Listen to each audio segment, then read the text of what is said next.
आज मैं आप लोगों को गोवर्धन पूजा संबंधित संपूर्ण जानकारी बताऊंगा और इस वीडियो में बताऊंगा कि गोवर्धन पूजा के दिन हमें गौ माता को क्या खिलाने से हमारे घर में आकस्मिक धन की प्राप्ति होती है तथा गोवर्धन पूजा संबंधित संपूर्ण जानकारी इस वीडियो में बताऊंगा। अपना कम से कम 8 से 10 मिनट का बहुमूल्य समय जरूर, फिर आपको समझ में आ जाएगा हमें जो है गोवर्धन पूजा क्यों करनी चाहिए और हमें गौ माता को इस दिन अंकुर क्यों खिलाना चाहिए। वीडियो को ध्यान से देखना दोस्तों। देखिए, गोवर्धन पूजा कार्तिक महीने की शुक्ल पक्ष की प्रतिपदा को अर्थात प्रथम दिन को मनाई जाती है। तो चलिए जानते हैं गोवर्धन पूजा का शुभ मुहूर्त। तो गोवर्धन पूजा का शुभ मुहूर्त है इस बार कार्तिक माह के शुक्ल पक्ष की प्रतिपदा तिथि की शुरुआत 13 नवंबर दिन सोमवार को दोपहर 2:56 से हो रही है और समापन अगले दिन 14 नवंबर दिन मंगलवार को दोपहर 2:36 पर होगा। ऐसे में गोवर्धन पूजा का पर्व 14 नवंबर को मनाया जाएगा। देखिए, गोवर्धन पूजा के दिन भगवान श्री कृष्ण और गोवर्धन पर्वत और गायों की पूजा की जाती है। गोवर्धन पूजा में अन्नकूट का हाँ, गोवर्धन पूजा में अन्नकूट का बहुत बड़ा महत्व है। अन्नकूट का भोग भी सामर्थ्य अनुसार जरूर लगाना चाहिए। कहीं कहीं लोग मूंग, दाल और बाजरे को मिलाकर के खिचड़ी बनाते हैं, तो कहीं कहीं अन्नकूट में भगवान श्री कृष्ण को 56 भोग का प्रसाद भी लगाया जाता है। इस प्रक्रिया को अन्नकूट कहा जाता है। दोस्तों, आइए जानते हैं गोवर्धन पूजा पर चढ़ाए जाने वाले अन्नकूट प्रसाद का 56 भोग के बारे में, अर्थात इसका क्या महत्व है। अगर आज की वीडियो आप मिस करते तो फिर सारी जिंदगी आप इस तरह की जानकारी को पाने से वंचित रह जाएंगे, क्योंकि कोई भी आपको यूट्यूब में इतने विस्तार से नहीं बताएगा। अन्नकूट अर्थात नाम से ही स्पष्ट है। अन्नकूट जैसे इसके नाम से लगता है कि ये बहुत सारे अनाजों का मिश्रण होता है। तरह तरह के पकवानों से भगवान की पूजा की जाती है, तो इन प्रसादों को अलग अलग बांटने की बजाय इकट्ठा बांटा जाता है। इसका स्वाद निराला होता है। भगवान ने इस अन्नकूट के प्रसाद में कई सारी सब्जी को मिलाकर के देखिए। भगवान का इस तरह का जो प्रसाद है, इसमें कई तरह की सब्जी को मिलाकर के आप मिक्स कर सकते हैं, जैसे कड़ी है, चावल है, पूरी है, रोटी है, मूंग की खिचड़ी है, बाजरा है, हलवा है। सामर्थ्य के अनुसार जो भी आपसे बने भगवान के प्रसाद में तरह की चीजों को मिलाकर के भगवान को भोग लगा सकते हैं। आइए जानते हैं अन्नकूट की कथा की शुरुआत। तो कुछ कथाओं में इस प्रसाद के बारे में कहा गया है कि जब भगवान कृष्ण ने देवराज इंद्र के घमंड को करते हुए गोवर्धन पर्वत की पूजा की और इंद्र ने गुस्से में भारी बहुत ही ज्यादा वर्षा की, तब भगवान श्री कृष्ण ने समुचित वृंदावन वासियों को लेकर गोवर्धन पर्वत के नीचे आ गए थे और इसी पर्वत के नीचे लगातार 7 दिन बिताए थे। इस दौरान सभी ने अपने साथ लाए हुए जो खाद्य सामग्री, जितने भी वहां के रहने वाले लोग थे, सभी ने खाद्य सामग्री लाए और अन्नों को मिलाकर के बांट करके आपस में खाया। इसका स्वाद इतना ज्यादा अद्भुत था कि इसे खाने के स्वयं भगवान कृष्ण ललचा गए थे। बाद में वह अन्नकूट प्रसाद के रूप में गोवर्धन पर्वत को भोग लगा करके खाया जाने लगा। खुद भगवान कृष्ण ने इस प्रिय प्रसाद का हर वर्ष गोवर्धन पूजा करके भोग लगाकर के अन्नकूट उत्सव मनाने की आज्ञा दी कि गोवर्धन पूजा किस तरह से की जाए। अब आप लोगों को अन्नकूट के बारे में जानकारी हासिल हो गई है। अब गोवर्धन पर्वत की किस तरह से पूजा की जाए। तो गोवर्धन पूजा करने आपको सबसे पहले घर के आंगन में गोबर से गोवर्धन का चित्र बनाए। इसके बाद रोली, चावल, खीर, बताशे, जल, दूध, पान, केसर, फूल और दीपक जलाकर के गोवर्धन भगवान की पूजा करें। कहा जाता है कि इस दिन विधि विधान से सच्चे दिल से गोवर्धन भगवान की पूजा करने से साल भर भगवान श्री कृष्ण की कृपा बनी रहती है। चलिए, इस वीडियो में मैं आप लोगों को गोवर्धन पर्वत से जुड़ी हुई संपूर्ण जानकारी बताऊंगा। दोस्तों, इस वीडियो में मैं आप लोगों को बताऊंगा कि हम जो है गोवर्धन पर्वत की पूजा क्यों करते हैं।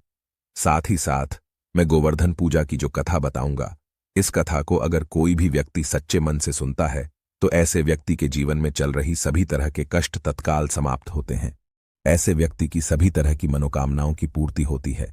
ऐसा समझा जाता है इस कथा को अगर सच्चे मन से सुने तो कोई भी आपकी मनोकामना हो, चाहे कितनी भी बड़ी मनोकामना हो, वह मनोकामना की पूर्ति हो जाती है। आइए जानते हैं। भगवान श्री कृष्ण स्वयं नारायण का अवतार है, परंतु क्या आप जानते हैं कि महाभारत का भगवान श्री कृष्ण ने किसे पूजनीय बताया है। गोकुल वृंदावन के लोगों को किसकी पूजा करने के लिए प्रेरित किया था। देवकी नंदन भगवान श्री कृष्ण ने गोकुल और वृंदावन के लोगों को गोवर्धन पर्वत की पूजा करने के लिए प्रेरित किया था। तभी से भक्तजन इस पर्वत की पूजा करते हैं। तो आज भी ऐसी मान्यता है कि मथुरा के पास में स्थिति जो गोवर्धन पर्वत है, इनकी पूजा करने से भक्तों की सभी मनोकामनाओं की पूर्ति होती है। यहां से कोई भी नहीं लौटता। इसी वजह से यहां हमेशा ही भक्तों का देखना जो गोवर्धन पर्वत है, वहां पर काफी भीड़ लगी रहती है। तो आइए इस वीडियो में जानते हैं वास्तव में हम जो गोवर्धन पूजा किस तरह से घर में निर्मित करते हैं। सभी दर्शकों को जानकारी हासिल हो चुकी है। अब इनकी पूजा क्यों होती है, इनकी पूजा होने के पीछे क्या कारण है। तो गोवर्धन पर्वत की ऊंचाई आपने देखी होगी। आज से काफी पहले काफी दिखाई देते थे, परंतु हजारों साल पहले ये बहुत ही ऊंचा था, विशाल पर्वत था, और इस पर्वत की ऊंचाई लगातार घटती जा रही है। इस संबंध में शास्त्रों में एक कथा बताई है। इस कथा के अनुसार गोवर्धन पर्वत को तिल तिल करके घटने के लिए एक रस्य ने श्राप दिया था। श्री कृष्ण ने गोवर्धन पर्वत को भगवान का रूप बताया है और उसी की पूजा करने के लिए सभी भी को प्रेरित किया था। आज भी गोवर्धन पर्वत चमत्कारिक रूप से पूर्ण रूप से चमत्कारिक रूप से भरा हुआ है, सभी तरह के लोगों की इच्छा को पूर्ण करता है। गोवर्धन पर्वत की करने वाले हर व्यक्ति को जीवन में कभी भी पैसों की कमी नहीं होती।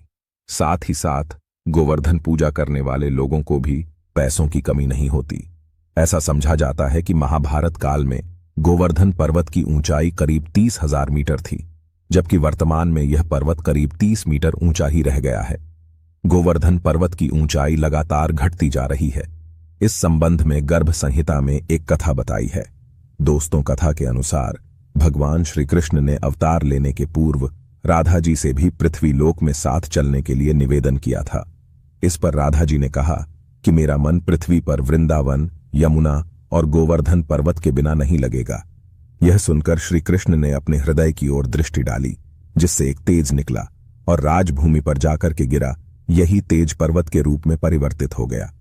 शास्त्रों के अनुसार यह पर्वत रत्नमय झरने, कदम आदि वृक्षों से सुशोभित है और अन्य सामग्री भी इसमें उपलब्ध थी। इसे देखकर राधा जी बहुत हुई और तथा भगवान श्री कृष्ण के साथ उन्होंने भी पृथ्वी पर अवतार धारण किया था।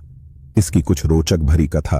एक कथा के अनुसार भगवान श्री कृष्ण की प्रेरणा से शाल्मिक द्वीप ने द्रोणाचल की पत्नी के गर्भ से गोवर्धन का ध्यान से येगा भगवान श्री कृष्ण की आज्ञा के कारण ही शाल्मिक द्वीप में द्रोणाचल की पत्नी के गर्भ से गोवर्धन का जन्म हुआ। ध्यान से सुनना, भगवान के जन्म से वृंदावन जो यमुना है वो बहुत ही खुश थी। गोवर्धन को भगवान का रूप ही जान करके सुमेर है, हिमालय है, जितने भी पर्वत है, ये सब ने गिरिराज बनाकर के जो गोवर्धन पर्वत है, इनकी पूजा की। एक समय तीर्थ यात्रा करते हुए ऋषि गोवर्धन पर्वत के समीप पहुंचे। पर्वत की सुंदरता देख करके ऋषि मंत्रमुग्ध हो गए तथा द्रोणाचल पर्वत से निवेदन किया कि मैं काशी में रहता हूं, आप अपने पुत्र गोवर्धन को मुझे दे दीजिए, मैं उसे काशी में स्थापित करके रहकर पूजा करूंगा। द्रोणाचल, देखिए द्रोणाचल पुत्र वियोग से व्यतीत हुए, परंतु गोवर्धन पर्वत ने कहा कि मैं आपके साथ में चलूंगा, किंतु मेरी एक शर्त है, आप मुझे जहां रख देंगे मैं वहीं स्थापित हो जाऊंगा। पुलाक्ष जी ने गोवर्धन पर्वत की ये बात मान ली। गोवर्धन पर्वत ने ऋषि से कहा कि मैं 2 योजन ऊंचा एवं 5 योजन चौड़ा हूं, आप मुझे काशी कैसे ले जाएंगे। तब कुलाक्ष जी ने कहा कि मैं अपने तपोवन से तुम्हें अपनी हथेली पर उठाकर ले जाऊंगा। तब गोवर्धन पर्वत ऋषि के साथ चलने के लिए सहमत हो गए। रास्ते में ब्रज आया, उसे देखकर गोवर्धन की पूर्व स्मृति जागृत हो गई। कैसे पूर्व स्मृति, वह सोचने लगा कि भगवान श्री कृष्ण राधा जी के साथ यहां आकर के बाल्यकाल और किशोर कल की बहुत से लीलाएं करेंगे। यह सोचकर गोवर्धन पर्वत पुलास्य ऋषि के हाथों में और अधिक भार हो गया, जिससे यश को विश्राम करने की आवश्यकता महसूस हुई। दोस्तों, इसके बाद ऋषि ने गोवर्धन पर्वत को ब्रज में रख करके विश्राम करने लगे। ऋषि ये बात भूल गए कि उन्हें गोवर्धन पर्वत को कहीं रखना नहीं था। कुछ देर बाद ऋषि पर्वत को वापस उठने लगे, परंतु गोवर्धन ने कहा कि ऋषिवर, अब मैं यहां से कहीं नहीं जा सकता। मैंने आपसे पहले ही आग्रह किया था कि आप मुझे जहां रख देंगे मैं वहीं स्थापित हो जाऊंगा। तब पुलाक्ष जी उसे ले जाने की हट करने लगे, परंतु गोवर्धन वहां से नहीं हिले। तब ऋषि ने उसे श्राप दिया कि तुमने मेरे मनोरथ को पूर्ण नहीं होने दिया, अतः आज से प्रतिदिन तिल तिल कर तुम्हारा क्षरण होता, फिर एक दिन तुम पूर्णतः धरती में समाहित हो जाओगे। तभी से गोवर्धन पर्वत तिल तिल करके धरती में समा रहे हैं। इसका प्रमाण आपको कलयुग में आज भी दिख रहा है। भगवान श्री कृष्ण ने अपनी समस्त कलाओं के साथ द्वापर युग में इस पर्वत पर भक्तों को मुक्त करने वाली कई लीलाएं थी। इसी पर्वत पर को इंद्र का मान मर्दन करने के लिए उन्होंने अपनी सबसे छोटी उंगली पर 3 दिनों तक उठा करके रखा था। कई कथाओं में इसे 7 दिनों तक उठा करके रखा था, ऐसी जानकारी मिलती है।